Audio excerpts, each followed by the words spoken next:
낮은 자세로 바라보며 집중 타격합니다. 뉴스 로우킥. Yoga fire.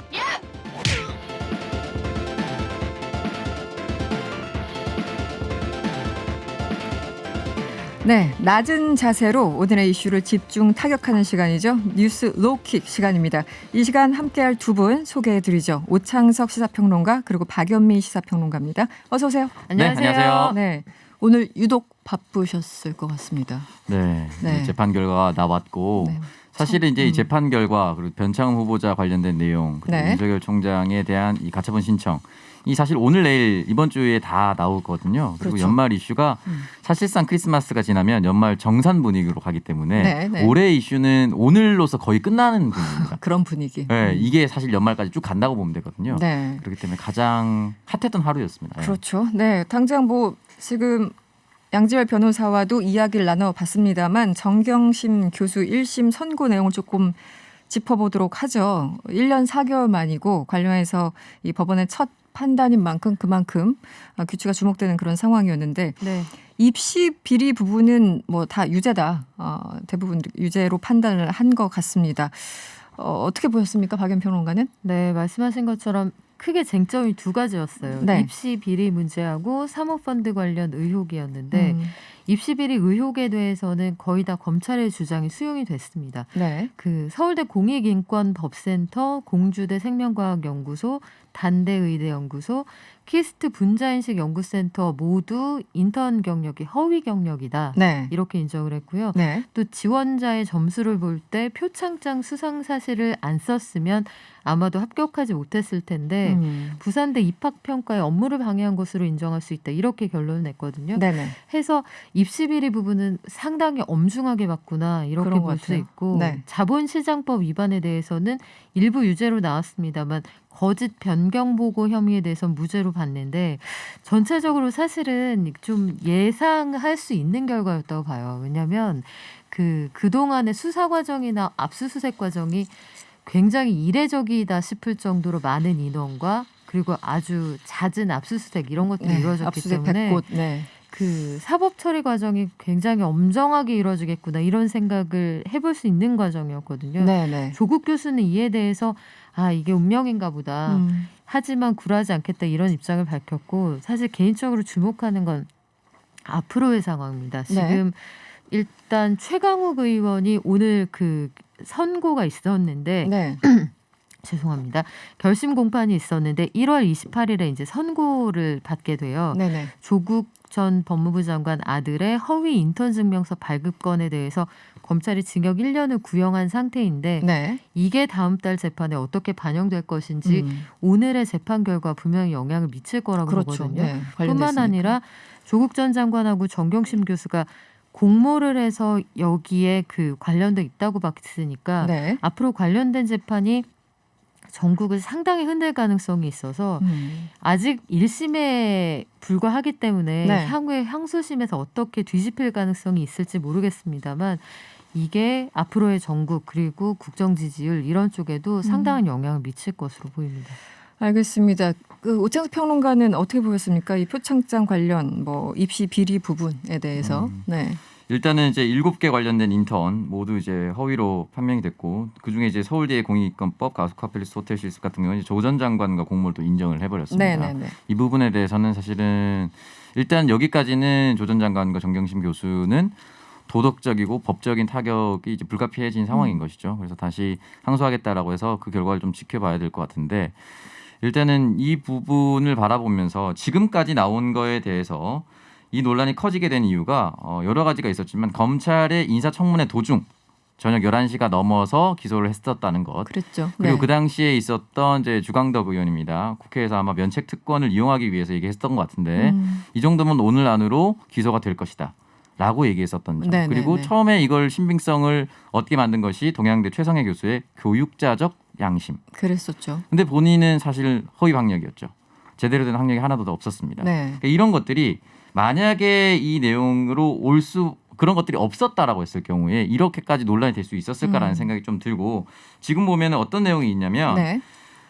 최성해 총장이 피고인에게 1차 표창장을 발급하거나 재발급 승낙한 적이 없고 동양대의 직원 또는 조교들도 비슷한 취지로 진술한 점이라고. 그러니까 진술에 의지했다라는 것이죠. 법원의 판단이. 그렇다면은 반대로 정경심 교수는 하지 않았다라고 꾸준히 진술을 했을 거잖아요. 네네. 반대 근데 의견도 여기에 대해서 있었죠. 뭐 네. 죄를 뉘우치지 않는다라고 하거나 네. 본인의 죄를 인정하지 않는다라는 문구도 또 법원이 나왔습니다. 그러니까 이게 팽팽하게 진술로서 붙었을 때 어떻게 증거를 가지고 증거 재판주의에 임할 것인가를 따져봐야 되는데 진술에 의존했다는 거. 그리고 교육자적 양심이라고 얘기했었던 그 사람이 모든 학력이 허위인데 그 사람의 진술은 일관되게 믿어주고 네. 정경심 교수는 일관되게 믿어주지 않는다는 점. 그러니까 이런 부분에 있어서는 저는 당연히 항소를 할 수밖에 없는 상황이라고 볼 것이고요. 일단 앞으로 글쎄 어떤 느낌인지 모르겠지만 만약에 정확하게 증명이 된다라고 했을 경우에는 이 비난을 면키는 어려울 것이나 만약에 끝까지 증거가 나오지 않는다고 했을 경우에는 감정에 치우친 판단이다라는 이야기도 들을 수가 있고요. 만약에 이런 감정의 판단으로 치우친다면 앞으로 누가 공직자를 할 수가 있을까? 네. 조 전 장관은 법무부 장관이 되기 위해서 인사청문회에 임했는데 자신의 부인과 자신의 딸의 인생이 거의 송두리째 공개가 됐습니다. 전 국민에게. 그렇기 때문에 이 부분에 있어서 어떻게 인사청문회를 앞으로 꾸려나갈지에 대해서 사실은 영원히 현 정권이 유지되지 않고요. 진보와 보수가 왔다 갔다 할 수도 있습니다. 네. 네. 그러니까 이렇게 공격에 신나서 열을 올리는 야권이라든지 언론이라든지 이런 사람들이 앞으로 이렇게 현미경 검증을 하게 될 경우에 과연 공직자에서 가장 중요한 것이 업무 능력인 것인가, 네. 가족 관리인 것인가, 네. 이거 좀 모호해지겠죠. 뭔가 작심하고 판결하는 듯한 느낌이 분명히 들긴 드는데 어쨌든 그 조국 전 장관 입장에서는 항소 의사를 직접적으로 밝혔고 뭐 일부 무죄 나온 것에 대해서 그나마 좀 다행이다 이런 입장을 밝혔어요. 네, 지금 페이스북에 이제 바로 입장을 밝혔는데 아주 착잡한 심경을 밝혔습니다. 네. 무거운 형이 내려진 거죠. 사실 징역 4년 실형에 벌금 5억 원의 추징금도 별도로 나왔고 법정 구속이 됐단 말이죠. 근데 앞으로의 변론 계획을 세우는 게 아마 만만치가 않을 거예요. 왜냐하면 이 정경심 교수에 대한 판결을 내리면서 1심 재판부가 반성의 기미가 전혀 보이지 않는다. 본인의 행위를 전혀 인정하지 않고 있다라는 점을 지적을 했는데 네. 정경심 교수 입장에서는 본인이 그런 행위를 했다고 인정하지 않을 뿐더러 여기에서 일부 이른바 개정의 정의라고 하는 재판정에서 쓰는 용어를 사용한 그런 행위를 보이게 되면 본인의 행위를 인정하게 되는 거예요. 그러면 유죄 사실을 인정하는 거기 때문에 네. 근본적으로 이게 메비우스의 띠처럼 구조가 그렇죠. 반박을 한 건데 그것을 반박을 할 수 거짓말하고 없는 있다. 상황이 그렇죠. 되어버리는 거거든요. 해서 정경심 교수 입장에서는 1심 이 판결이 굉장히 좀 극복하기 쉽지 않은 그런 판결이 될 것 같은데 앞으로의 변론 계획은 좀 지켜봐야겠고요. 일단 1월에 나올 최강욱 의원의 그 재판 결과 이런 결과도, 것도 좀 주의해서 봐야 할 것 같습니다. 알겠습니다. 다음 이슈로 넘어가 볼까요? 오늘 있었던 변창흠 국토교통부 장관 후보자 인사청문회가 지금도 아마 진행되고 있을 것 같은데요. 일단 현장 목소리 잠시 들어보시겠습니다. 제 발언으로 인해 마음의 상처를 입으신 모든 분들께 진심으로 사죄드립니다. 특히 김 군과 가족분들 그리고 오늘 이 시간에도 위험을 무릅쓰고 일하고 계신 모든 분들께 이 자리를 빌려 거듭 사과의 말씀을 올립니다. 사망한 희생자 김군 유가족이 찾아가가지고 정말 진심 어린 사과부터 하고 청문회 오는 게 맞습니다. 그냥 그 공당에서 그 시위하는 데 가서 형식적으로 그 인사하고 하는 거는 맞지 않다고 저는 생각하고요. 내로남불형 인간들이 세상을 어지럽히는 이 시대에 변창흠 후보마저 국무위원이 된다는 것은 인간으로서의 양심, 대한민국 국민으로서의 자부심, 국민에 대한 최소한의 예의도 아니라고 생각합니다. 따라서 변창흠 후보자는 오늘 즉시 자진 사퇴하고 네, 뭐 청문회가 늘 그렇듯 처음부터 네. 이제 고성이 오고 가고 사퇴하라는 얘기가 나오고 그럼에도 불구하고 어제 인사청문회보다는 오늘 청문회에 모든 그 이목이 집중됐던 건 사실입니다. 워낙 과거 발언들이 문제가 네. 됐기 때문에. 네. 일단 구의역 김군의 사고에 대한 그 부적절한 발언 그리고 여러 가지 과거에 그 임대주택에 거주하시는 분들을 약간 비하하는 듯한 네, 발언 네. 이런 것들이 문제가 됐는데 네. 그것도 그렇지만 사실 그 세금을 상습적으로 체납했다 이런 부분은 분명히 비판받을 소지가 있는 거죠. 차량 그리고 압수 이런 게 굉장히 여러 번. 차량 압류가 10차례인데 네. 그리고 또 이 허위 증언 논란이 나왔어요. 차 압류가 10번인데 세금이나 과태료를 체납한 사실이 없다고 국회에 서면 질의 답변서를 제출한 사실이 있거든요. 네. 그렇다면 아예 그 부분에 대해서 전혀 신경을 쓰지 않고 몰랐거나 아니면 그냥 세금을 좀 늦게 내도 되지 않는가, 약간 도덕적인 기준이 좀 느슨했던 게 아닌가, 이런 부분을 지적받을 수 있는데 네. 저는 변창흠 후보자를 너무 일찍 너무 빠르게 현장에 투입했다, 이런 생각이 들었어요. 이분의 이야기들을 좀 파서 보면 대통령과 동석한 자리에서 임대주택, 견본주택을 보고 오잖아요. 네. 그러니까 임명되기 이전에 내정자 신분의 후보자와 함께 대통령이 동행하는 거는 사실 굉장히 좀 조심스러운 일이거든요. 해서 네. 이 국민 정세에 맞는 것 같지는 않아요. 김군의 희생에 대해서 얼마나 사회적으로 가슴 아파했는지, 중대재해법에 대해서 사람들이 얼마나 관심을 가지고 있는지, 일감 몰아주기나 영끌에 대해서 얼마나 사회적 논란이 큰지 생각해 보면 이 대통령께서 동석해서 현장을 가기에는 조금 이르지 않았나. 네. 내부 승진이라는 안전한 방법도 있었는데 내정자 선택이 좀 급했다, 이런 생각이 들고. 알겠습니다. 네, 그렇습니다. 오창석 평론가는 어떻게 보였어요? 일단은 이 말실수 부분에 있어서 이 방송에서도 여러 차례 말씀을 드렸지만 이 부분에 대해서는 반드시 사과를 하고 넘어가야 됩니다. 네네. 맥락상 그럴 수 있었다라는 부분은 없고요. 반드시 사과를 해야 되는 부분인 거고.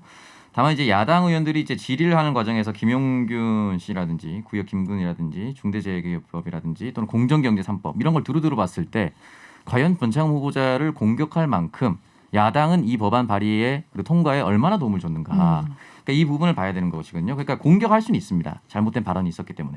근데 본인들 스스로도 국회에서 할 수 있는 일을 하지 않고서 똑같은 이유로 발언으로 뭐라 한다. 네. 근데 발언보다 우리 사회에 큰 파급력을 미치는 건 법안 발의입니다. 그렇죠. 네. 발언은 사실은 이 사람이 사과하고 진심으로 어루만지고 용서를 바랄 때까지 무릎 꿇고 사죄해서 받아낼 수 있는 거거든요. 용서는. 근데 발의를 하지 않으면 우리 사회가 바뀌지 않아요. 네. 그러니까 이 부분에 있어서는 사실은 어디에 더 초점을 줘야 되는 것인가. 야당 의원들이 법안 통과에 좀 더 신경을 많이 쓰고 이 얘기를 했으면 좋겠다라는 생각이 좀 들고. 숙제는 안 하고 비판만 한다. 그렇죠. 네네. 그리고 두 번째는 사실은 또 오늘 과정에서 이 후보자의 또 실수, 말실수 같은 것이 또 나왔어요. 그러니까 이제 화장하지 않은 상태에서 여성들이 이제 같이 다른 모르는 사람과 밥을 먹고 싶어하지 않는다라는 취지를 발언을 했었는데, 이게 말실수가 이런 식으로 만약에 반복됐을 경우에 네. 이 사람의 기본적인 인식 자체가 잘못됐다라는 네. 이야기를 또 들을 수가 있거든요. 그래서 이 부분에 대해서 변창흠 후보자 같은 경우는 사실 아직까지 그 SH나 LH 공사 사장에 재직을 했었던 이 경험으로 앞으로 공공임대주택을 어떻게 할 것인가에 대한 정책적 질의가 거의 안 나왔습니다. 그러니까 이 부분에 대해서는 본인 스스로가 좀 강조할 수 있고 얘기를 해야만이 이 부분을 흔히 말하는 이제 돌파를 할 수가 있고요. 물론 이제 야당이 반대한다 하더라도 대통령이 임명을 하면 끝이기 때문에 상관없겠으나 언변 말을 하는 부분에 있어서는 최대한 조심을 해서 본인이 왜 내정이 됐고 어떤 정책을 펼칠 것인가 이 부분을 좀 초점 줘야 될 것 같아요. 이 변창흠 후보자는 기본적으로 그러니까 사람의 언행이라는 거는요, 네네. 사유를 뛰어넘을 수 없어요. 그러니까 이 사람의 말과 행동은 평소 인식을 반영하는 그렇죠. 거라고요. 네네. 그러니까 이분이 약자나 여성, 그 사회적 소수자에게 가지고 있는 평소 인식이, 저는 이게 맥락을 봐달라라든지 전체적으로 보면 문제가 아니다라는 논리에 전혀 동의하기 어려운 게, 국무위원이 될 사람이잖아요. 네네. 알고 봐야 메시지가 전달되는 분이면 작은 돌멩이 하나에도 활활 타오르는 부동산 시장 정책을 담당할 깜냥이 안 되는 거예요. 이 사람이 던지는 메시지 하나가 네. 정부의 정책적 지지율을 좌우할 수 있는 그런 내용인데, 국무위원의 말을 알고 보고 곱씹어 봐야 이해가 된다고 하면 저는 거기서 일단 결격이 있다고 보는 거거든요. 네네. 위기 커뮤니케이션에서도 보면, 그래서 VIP는 숫자를 함부로 말하게 하거나 현장에 가게 하거나 어떤 그 세태에 대한 단언적 확신을 하지 않도록 하는 게 위기 커뮤니케이션의 기본입니다. 네네. 이거는 제가 위기 커뮤니케이션을 가지고 논문을 써서 이 분야에 대해서 네. 고민을 꽤 많이 했는데, 네. 그래서 좀 여러 가지 면에서 변창흠 후보자를 내정해서 이 언론에 먼저 공개한 그런 상황이 굉장히 리스키했다는 생각이 들고, 투자 원칙상으로도 해지가 좀 필요했어요. 그러니까 아직 임명도 안 된 후보자가 국정 지지율에 영향을 미칠 정도로 그 정도 노출되게 해서는 안 됐었다는 생각이 들고 글쎄요. 이렇게 밀어붙이는 게 답인가 저는 솔직히 잘 모르겠습니다. 이게 어떤 한 곳에서 실수가 아니라 분야별로 실수가 연달아 발생하니까 좀 종합적으로 좀 뭐지? 약간 이런 생각. 아까 뭐 여자 화장 전 태어나서 처음 들어봤는데 저런 그게 얘기를. 어떤 맥락인지 저도 여자인데 무슨 말인지 이해가 안 되거든요. 네, 궁금하지도 않아요, 사실은. 네. 아빠 찬스 의혹은 또 뭡니까? 이제 아빠 찬스 의혹은 이제 지인 뭐 낙하산 채용이라든지 딸이 이제 특목고 진학을 하기 위해서 네. 인턴십 같은 뭐 봉사활동 같은 걸 한 건데 이제 이 부분은 좀 검증이 조금 오래 지속이 될 것 같아요. 왜냐하면 이 고등학교 진학 못했습니다. 그렇기 때문에 진학하지 못했었던 실패한 수험생의 자료를 가져와서 네. 입증을 해야 되는 거거든요. 그러니까 만약에 성공했다라고 하면은 네네. 그 학교에 물어보면 돼요. 그 자료가 남아 있는지. 근데 사실은 이제 떨어진 수험생의 자료를 가지고 있을 리 만무하고 개인 정보이기 때문에 법상 파기해야 돼요. 그러니까 이 부분에 대해서는 이제 봉사활동 단체를 또 가봐야 되는데 이 봉사활동 단체가 또 이걸 입증을 해서 어떻게 얘기할 수 있을 것인가. 그러니까 단계가 나올 수는 없는 부분입니다. 일단 해명은 환경정의 시민연대 봉사활동을 했다는 의혹에 대해서 자녀가 봉사 실적에도 잡히지 않고 아무것도 없다. 봉사 실적에 잡히지 않았다. 이렇게 해명을 했고요. 딸이 지원서 초안에만 쓰고 실제로는 학업 계획서에 쓰지도 않았다. 그러니까 실적도 안 잡혔고 쓰지도 않았다. 뭐 이렇게 해명을 한 것 같아요. 일단은 네, 워딩 그래서 그렇게 이제 소개가 되고 있습니다. 결국은 제출하지 않았다라는 것이 이제 핵심인 것인데 네. 이 부분에 대해서는 아마도 내부자가 아마 얘기하지 않고서는 알 수가 있는 부분이 아니거든요. 왜냐하면 제출하지도 않고 탈락한 수험생의 자료는 그 봉사활동 단체에 관련된 사람만이 알 가능성이 그렇겠죠. 높죠. 네네. 그렇기 때문에 이 부분에 대해서 어떻게 증명을 할 것인가를 좀 찾아봐야 될 것 같은데 네. 일단 이 부분도 충분히 후보자가 소명을 하긴 해야 됩니다. 알겠습니다. 오늘은 여기서 마무리를 해야 되겠습니다. 뉴스 로우킥이었고요. 지금까지 박여미 평론가, 오창석 평론가였습니다. 오늘 고맙습니다. 고맙습니다. 고맙습니다.